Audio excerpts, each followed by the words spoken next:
Spoštovane gledalke, spoštovani gledalci, lepo pozdravljeni. Poznate skrivnosti javnega nastopanja, kako se na javni nastop pripraviti in kaj je pri tem pomembno? Številne skrivnosti izdaja nova knjiga magistra Andreja Jernejčič, Skrivnosti javnega nastopanja. Gre za prvi celosten priročnik v Sloveniji, namenjen vsakomur, ki se sreča z javnim nastopanjem. Knjiga torej vsakogar uči, kako odigrati svojo vlogo pred občinstvom. Želim, da vsak ostane to, kar je. Ne želim, da se spreminja ljudi, tudi na mojih treningih to rečem. Tisto, kar je dobro, izluščimo, naredimo kot en biser, kar je slabo, pa lahko malo zavržemo in res gradimo samo na dobrih stvarih. Tako da res poudarjam, ostanite, kar ste, vneste v nastop čustva, predvsem pa imejte predpriprave. In tiste glavne stvari, ki jih poudarjam, govorite treba razločno, počasi, delati poudarke, če imamo neko dvorano, oder, gledati ljudi. Ker to je bistveno, da imamo očesni stik, da znamo uporabljati roke, da vnesemo v govor energijo, kajti zelo pomembno je, da ljudje uživajo, da se nasmejajo, da so motivirani. Pomembno je, da na sestanku, predavanju v šoli ali na fakulteti in ne nazadnje tudi na razgovoru za službo pustimo dober vtis, pravi magistra Andreja Jernejčič, nekdanja sodelavka televizije Vaš kanal, menedžerka, svetovalka, PR-ovka, novinarka, danes pa direktorica podjetja za svetovanje in izobraževanje, specializiranega za pomoč pri sodelovanju z mediji, nastopanju in komunikaciji. To je v bistvu moje vsakdanje delo in ko delam veliko z ljudmi, vidim, kaj me ves čas sprašujejo, pa daj, zakaj ni to napisano, mi ne more še nek povzetek dati. In pol je v bistvu to ni nastalo v enem letu, to je v bistvu zadnje desetletje in še več mojega delnega razmišljanja. Je pa v delu veliko stvari, ki jih nikjer niste mogli zaslediti, ker so res prav moje in sem na nje ponosna, ker sem jih tudi sama razvijala. Predvsem pa res opazuješ ljudi in vidiš, kaj najbolj potrebujejo. Pa škoda se mi zdi, da bi ljudje v nastopanju trpeli, ker je nastopanje lahko fantastično in jih res lahko uživaš. Jernejčičeva je prepričana, da se vsakega da naučiti javnega nastopanja. Vsekakor, recimo, če pogledamo primer ameriškega predsednika Baracka Obama, če primerjate njegov govor izpred 15 let ali pa sedaj, boste videli, da je bistveno spremenil svoj način nastopanja. In vsak je lahko tak ali pa še boljši, je prepričana avtorica. Z dobrim nastopom lahko navdušimo občinstvo, smo bolj samozavestni, lahko prodamo projekt, prepričamo nadrejene, recimo, da podprejo naš predlog, znamo motivirati sodelavce. O javnem nastopanju so govorili tudi udeleženci okrogle mize, ki je spremljala predstavitev knjige. Poleg avtorice so svoje izkušnje z javnim nastopanjem delili še župan mestne občine Ljubljana Zoran Janković, radijski voditelj in stand-up komik Denis Avdić in generalni direktor skupine Tuš Matjaž Zadravec. Jaz imam sam dva pravila pri nastopu. Da govorim o tistem, o česar kaj vem, pa da govorim tisto, kar mislim. Vsak tisti, ki govori o svojem področju in ki kaže strast v tem govorenju, zame odličen. Takrat, ko govorim to, kar verjamem. In to mislim, da je tudi izjemno pomembno. Zelo je pomembno tudi to, da to, kar govoriš, tudi čutiš. In da to, kar čutiš, tudi poveš z energijo. In na koncu koncev ugotovimo, da so pravila dobrega nastopa ali pa kriteriji za dober nastop zelo enostavni. Namreč verjamem, da je dober nastop tisti, ko te udeleženci na koncu razumejo. V knjigi Skrivnosti javnega nastopanja za vse priložnosti najdemo praktične nasvete, kako izboljšati nastop, kako vaditi, predvsem pa kaj. Pomembni so 3 segmenti, neverbalna komunikacija in govor kot način govorjenja, bistvena pa je predpriprava. Če pa se držimo še pravila, ki ga vsi verjetno dobro poznamo, da moraš zelo premišljeno uporabljati tako besede kot čas, ker ne enega, ne drugega ne moreš dobiti nazaj, potem se zaveš, da je ta predpriprava še kako pomembna.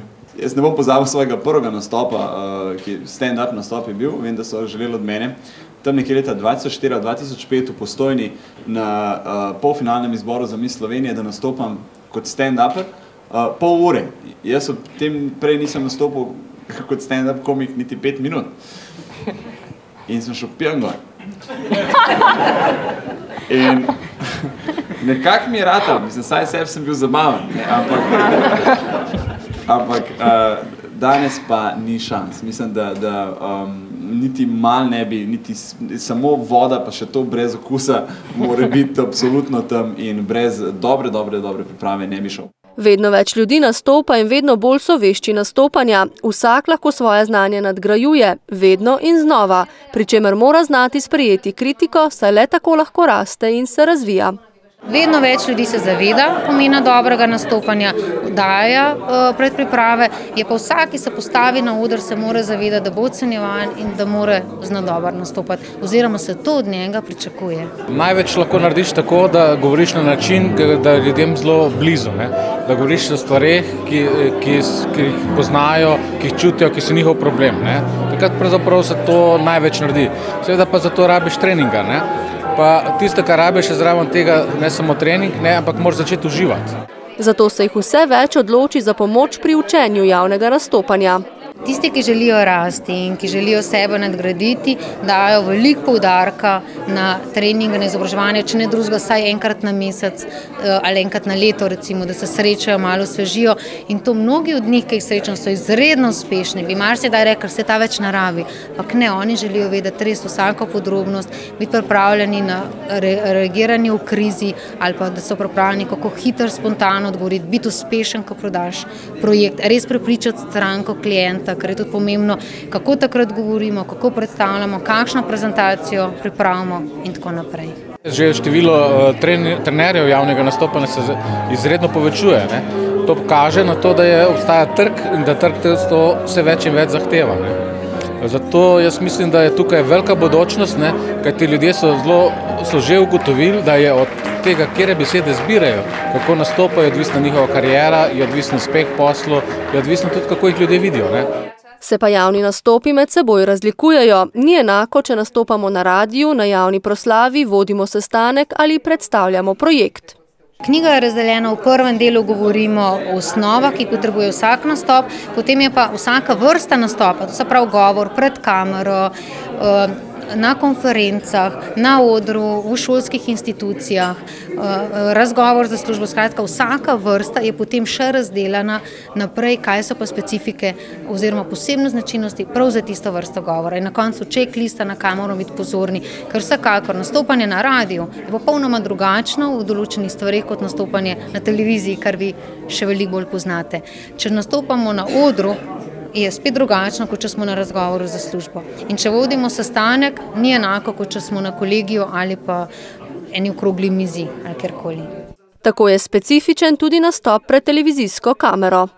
Bistveno je, da govorimo kratko, jasno, kakšno držo izražamo in očesni stik, se pravi, da vas jaz spremljam, gledam oči, da ne maham okrog, kažem nervozo in tako naprej. Čeprav gledalci in gledalke zdaj ne vejo, ampak za nama se ogromno dogaja. Ljudje se premikajo, klepetajo, v bistvu je po okrogli mizi, ne? Ampak kljub temu, da mi tukaj švigajo ljudje v zadju, jaz poskušam in sem se osredotočena na to, kar vi meni govorite in kar me sprašujete.